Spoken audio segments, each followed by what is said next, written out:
کے طور کے اوپر بنا، بلکہ ہم مسلم دنیا کی سب سے طاقتور نیشن ہے، بیکاز ہمارے پاس نیوکلیئر ویپن ہے. ہم دنیا کی 5ویں سب سے بڑا ریاست ہے، 5ویں سب سے بڑی مملکت ہے. اور یہ انتہائی افسوس کی بات ہے کہ اتنا بڑا ملک وراثتی کرداروں میں اقتدار کا جھولا جھولنے کی خواہشوں کا مرکز بنا ہوا ہے. 3 خاندان، 3 جماعتیں اور 3 شخصیات جمہوریت کے نام پر مملکت پاکستان کی سیاسی اساس اپنی اولاد کو منتقل کرنا چاہتی ہیں. میں یہ پوچھنا چاہتا ہوں کہ کیا دنیا کا 5ویں بڑے ملک کی وزارت عظمیٰ، اسلامی دنیا کے سب سے طاقتور ملک کی وزارت عظمیٰ انٹرنشپ ہے جو بچوں کو دے دی جائے کہ آپ وزارت عظمیٰ لے لیں اور اس کے اوپر سیکھیں؟ میرا خیال ہے کہ ہم اس کا بہتر انتظام کر سکتے ہیں ان کے لیے. مریم بی بی اگر سمجھیں تو شہباز شریف صاحب کی کسی مل میں مینیجر بھرتی ہوں اور کچھ کاروبار کا، کچھ بزنس کا، کچھ خود کمانے کا تجربہ کریں. ان کی تقریریں سن کر انسان حیرت میں ڈوب جاتا ہے.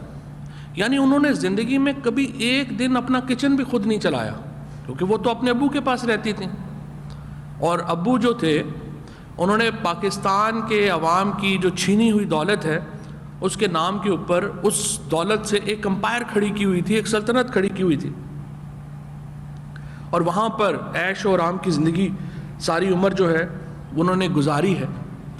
اب ان کی خواہشیں اور ان کی جرت دیکھیں کہ وہ ایک ایسے ریجن میں جس کی سب سے زیادہ شاید پیچیدہ ریجن ہے، جنوبی ایشیا کا یہ ریجن جہاں پہ مملکت پاکستان ہے اور ایک نیوکلیئر ملک ہے، وہ اس کی وزیر اعظم بننا چاہتی ہیں بغیر ایک دن کہیں کوئی کام کیے، صرف اس لیے کہ ابو نے فون کر کے کہہ دیا کہ آج سے بیٹا میں تو باہر ہوں اور میں پیزا وغیرہ کھا رہا ہوں، تو آج سے آپ جو ہے وہ میری سیاست سنبھالیں گی.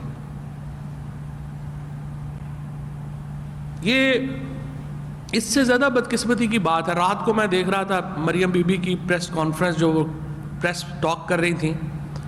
اب مفتاح اسماعیل جو بھی ہے وہ ایک پی ایچ ڈی اکنامکس کا بہت پڑھا لکھا آدمی ہے اور بہت کامیاب کاروباری شخصیت بھی ہے. وہ بیچارہ باکسر کے طور کے اوپر مریم نواز کے پیچھے کھڑا تھا. شاہد خاقان عباسی جیسا آدمی، وہ جب مریم بی بی دروازے سے نکلتی ہیں تو ہاتھ باندھ کے باہر کھڑے ہوتے ہیں. ہمیں یہ کیا ملک ہے، یہ کیا پارٹی ہے، کہ یہ کیا نظام ہے کہ جہاں پر مریم یہ نواز شریف اور بلاول صاحب کو یہ حق پہنچ جاتا ہے کہ وہ بغیر ایک دن کہیں کوئی نوکری کیے وہ پاکستان کے وزیر اعظم بننے کے لیے اپنا ریزیومہ بھر رہے ہیں اور وہ اس کی اپنی جو ہے وہ سیاست شروع کر دیں. یہ جماعتیں جو دراصل خود آمریت کے اوپر استوار ہیں، وہ کیسے ملک میں جمہوریت کی جد و جہد کریں گی؟ وہ دنیا میں ہمیں وہ کیسے پاکستان کے لوگوں کو جمہوریت کا سبق دے سکتی ہیں؟ آج محترمہ بےنظیر بھٹو شہید کی برسی پہ ظاہر ہے کہ وہاں پہ جلسہ ہے، تو میں یہ بھی سمجھنا چاہوں گا اور مریم بی بی اور بلاول سے اسپیشلی میں یہ کہنا چاہوں گا کہ آپ ہمیں یہ بھی تو بتائیں کہ آپ اس جلسے میں وہ کیا کریں گے جو اس سے پہلے 30 سال آپ کے والدین جو اس ملک میں جب حکمران رہے وہ نہیں کر سکے جو آپ کریں گے. آپ کا ایجنڈا کیا ہے؟ مہنگائی آپ کہہ رہے ہیں کہ بہت بڑھ گئی ہے، آپ مہنگائی کو کم کرنے کے لیے کیا کریں گے؟ مریم نواز کہہ رہی تھی کہ بہت چینی کی مہنگائی ہو گئی ہے، تو 45% جو پاکستان کی جو چینی کا بزنس ہے وہ تو یا پیپلز پارٹی کے لیڈر زرداری صاحب کا ملکیت ہے یا آپ کی ملکیت ہے. تو آپ جب یہ نعرہ لگائیں اس کے ساتھ ہی اگلا اقدام آپ یہ کریں کہ چینی سے آپ نے جو پروفٹ کمایا ہے وہ پروفٹ آپ واپس کر دیں. اگر بحران ہے تو وہ تو آپ کی وجہ سے ہے. اگر آج ملک میں مہنگائی ہے تو وہ آپ کی چلائی ہوئی معاشی پالیسیز کی وجہ سے ہے, جس کا آج ہم دن دیکھ رہے ہیں. بجلی اگر مہنگی ہے تو اس لیے مہنگی ہے کہ آپ نے پوری دنیا سے علیحدہ ہو کر سب سے مہنگے معاہدے کیے, اس کی قیمت اب پاکستان کے عوام دے رہے ہیں. یہ میں اور آپ اور پاکستان کے عوام سمجھنا چاہتے ہیں نا کہ بلاول صاحب اور مریم بی بی کا اگلا ایجنڈا کیا ہوگا. وہ سیاست میں آئے ہیں, وہ کیا ان کی کبھی آپ نے یہ کہنا تو کافی نہیں ہے نا کہ میرے ابو کے کیس ختم کر دیں اور میرے ابو جو ہیں ان کو جو ہے وہ واپس سیاست میں الاؤ کریں. اس کے علاوہ بھی تو آپ کو اپنا ایجنڈا ہوگا. 2 سالوں میں یہ 2019 2018 2019 کا میں آپ کو بتا رہا ہوں, 2 سالوں میں 1600 ارب روپیہ سندھ گورنمنٹ کو ٹرانسفر ہوا ہے فیڈرل گورنمنٹ سے. اگر بلاول بھٹو صاحب آج لانگ مارچ کریں تو لانگ مارچ ان کو کرنا چاہیے مراد علی شاہ صاحب کے خلاف. سندھ حکومت کے خلاف بلاول بھٹو اگر لانگ مارچ کریں تو میں اپیل کروں گا پی ٹی آئی سندھ سے وہ اس کا حصہ بنے, اور سندھ حکومت سے جواب دہی کے لیے اگر بلاول بھٹو یہ لانگ مارچ کریں تو اس کا لاجک بنتا ہے کہ 1600 ارب روپیہ سندھ گورنمنٹ میں آیا, آپ نے کیا کیا؟ آج تک 1990 کے بعد سے آج تک کراچی میں پولیس ہی نہیں ہے, رینجرز معاملات چلا رہی ہے سارے کے سارے. اتنا بڑا شہر ہے, پولیس نہیں ہے. کراچی کے شہری بوند بوند پانی کو ترس گئے ہیں. سڑکیں, نالیاں, گلیاں, اس کا کوئی پرسان حال ہی نہیں ہے. اسکول نہیں ہے, صحت نہیں ہے. تو اتنا پیسہ جو وہاں پہ گیا ہے اس کا ان سے حساب لینا بلاول صاحب کی ذمہ داری ہے, اور مجھے امید ہے کہ وہ ہمت کریں گے اور مراد علی شاہ کے خلاف ایک لانگ مارچ اناؤنس کریں گے جس کا پھر ہم بھی حصہ بن سکیں, پی ٹی آئی حصہ بن سکے. مریم نواز کہتی ہیں بار بار کہ پاکستان میں فوجی جرنیلوں کے ساتھ امتیازی سلوک ہوتا ہے, فوج کے جرنیلوں کو رعایتیں دی جاتی ہیں. یہ مریم نواز صاحبہ کا بیسک نیریٹو ہے, بیانیہ ہے. حقیقت یہ ہے کہ آج تک اس ملک میں جتنی رعایتیں, جتنا امتیازی سلوک شریف فیملی کے ساتھ ہوا ہے کسی اور کے ساتھ نہیں ہوا, کسی فوجی جرنیل کے ساتھ نہیں ہوا, کسی کے ساتھ نہیں ہوا.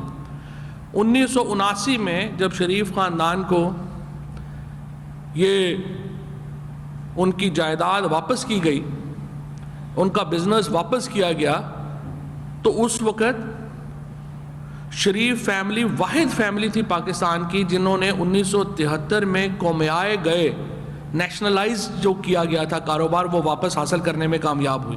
یہ واحد شریف فیملی تھی, اور صرف اپنا کاروبار واپس نہیں لیا, سود سمیت تمام پیسہ بھی جو تھا وہ بھی ان کو واپس کیا گیا. پھر وہ ایک کہانی جو ہے جو 85 میں یا وزیر اعلیٰ کیسے بنے, پھر وزیر اعظم کیسے بنے, یہ ساری کہانی جو ہے وہ آپ کے سامنے ہے, اور ان سے جتنا پیمپر ان کو کیا گیا وہ بھی آپ کے سامنے ہے. اس کے بعد مسئلہ کہاں پہ آیا؟ مسئلہ یہاں پہ آیا کہ جب ہندوستان اور اسرائیل کی لابی نے نواز شریف کو قابو کر لیا, اور نواز شریف اپنے محسنوں کو تو بھول گئے لیکن وہ اسرائیل اور انڈیا کی لابی کا حصہ بن گئے. ابھی آپ نے دیکھا انڈیا میں نئی کتاب آئی ہے, انہوں نے کہا کہ کارگل کی جنگ کے دوران نواز شریف نے 5 بار واجپئی صاحب سے بات کی. ابھی جب پاکستان کی فوج نے, پاکستان کے نیشنل سیکیورٹی کے اداروں نے کنفرم کیا کہ انڈیا پاکستان کے اوپر حملے کی تیاری کر رہا ہے, تو مودی صاحب کا خط آ گیا نواز شریف صاحب کے نام ان کی والدہ کی انتقال پہ. عمومی حالات میں یہ ایک بالکل نارمل بات ہے, اور کوئی ایسی بات نہیں ہے اگر کوئی خط لکھے اور ایک جو ہے افسوس کا خط آتا ہے, عمومی بات ہے. کارگل کے دوران انہوں نے بات چیت کی.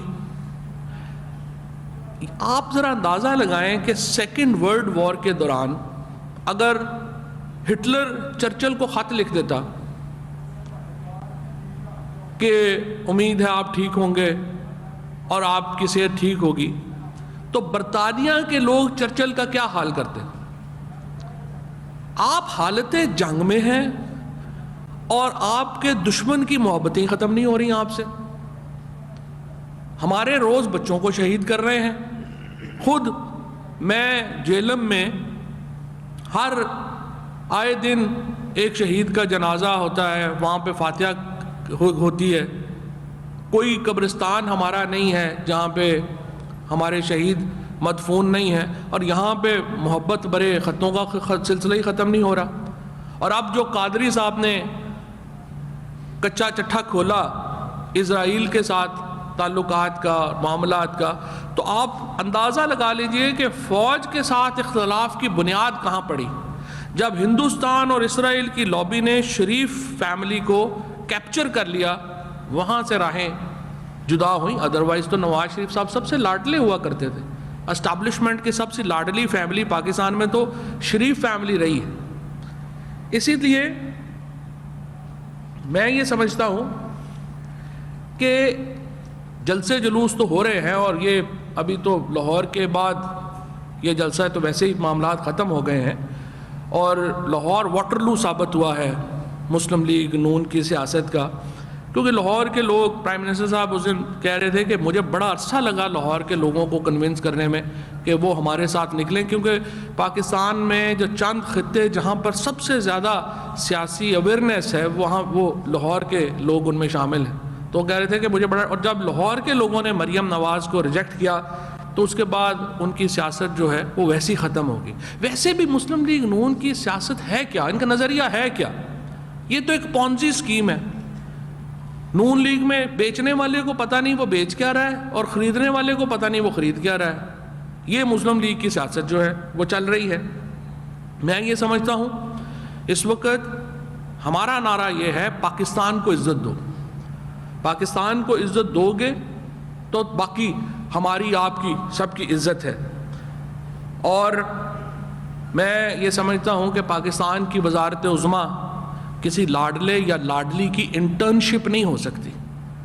میرٹ کے اوپر بھی کچھ فیصلے جو ہیں وہ ہونے چاہیے.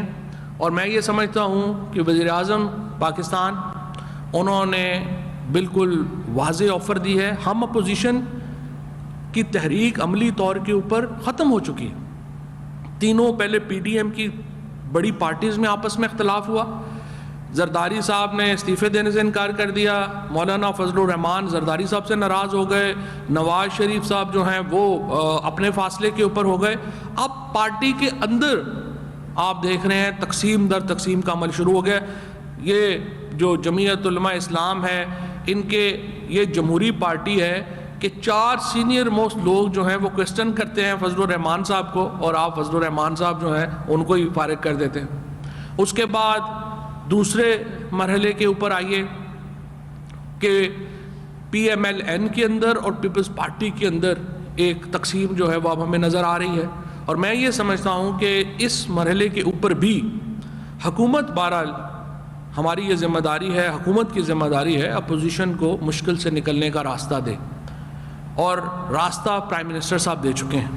پرائم منسٹر کہہ چکے ہیں ہم مذاکرات کرنا چاہتے ہیں, اور مذاکرات کا فورم بھی انہوں نے دے دیا ہے. انہوں نے کہا ہے پارلیمنٹ بہترین فورم ہے بات چیت کرنے کا.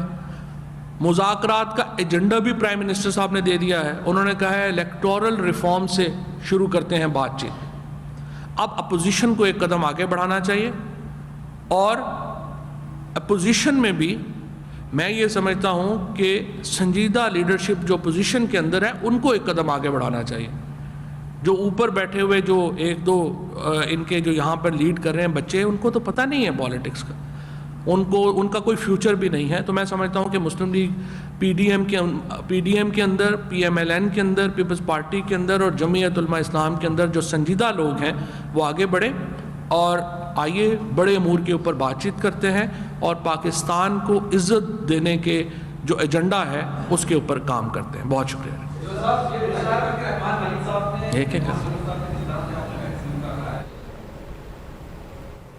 اور اسی کے ساتھ نیوز اسٹوڈیو سے فی الوقت اتنا ہی. کسی بھی